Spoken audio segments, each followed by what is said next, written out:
A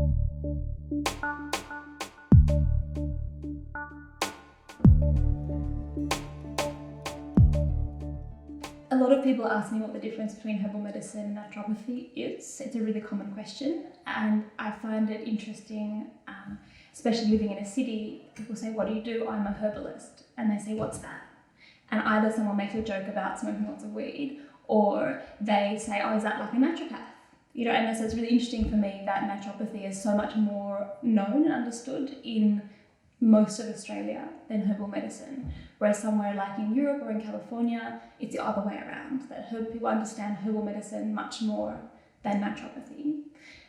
And in Australia, they are very similar, that there's a lot of naturopaths I know who practice essentially as herbalists, that the majority of the medicines they're using are traditional Western herbs, they're tinctures and teas, and this very traditional Western herbal medicine way of practicing. But that's quite different to the way naturopathy is being taught now, and there's a divergence happening. I don't know where that's going to land, and there's quite a lot of difference within the practice. So I know that where I studied herbal medicine, they no longer offer Western herbal medicine as a course. It's only a part of naturopathy. So we are really going in a direction where Western herbal medicine as a separate, discrete profession is dying out in Australia, whereas that's very different to the USA. Western herbal medicine is very, very strong, and it's a very traditional way of practice. And the naturopaths in the USA are actually doctors first.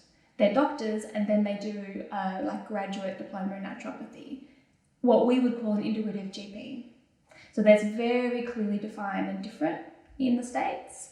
In Australia, they're very muddy and on top of each other because they do have a lot of the same plants and strategies that they use. But I feel that the traditional Western herbal medicine perspective is more holistic. It's got more of a, wanting to see whole body systems. It's closer to Chinese medicine or Ayurveda than naturopathy is. Naturopathy is closer to allopathic medicine, which is a term for kind of standard Western medicine, which interestingly means treatment of symptom, allo symptom, pathic treatment, allopathic medicine.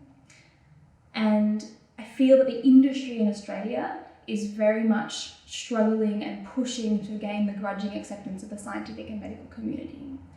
And there's some really strong wins for that, that by gaining that approval, that the industry of naturopathy is starting to have more public respect, slowly. But there's also an aspect for me of throwing the baby out with the bathwater, that our desire to be approved of by the most powerful philosophy of the time, science, that we're losing a lot of the more subtle and art aspects of our tradition just because they can't be proved now scientifically. But there's a whole bunch of things that 10 years ago couldn't be proven scientifically, and now they can. So for me, that feels quite sad.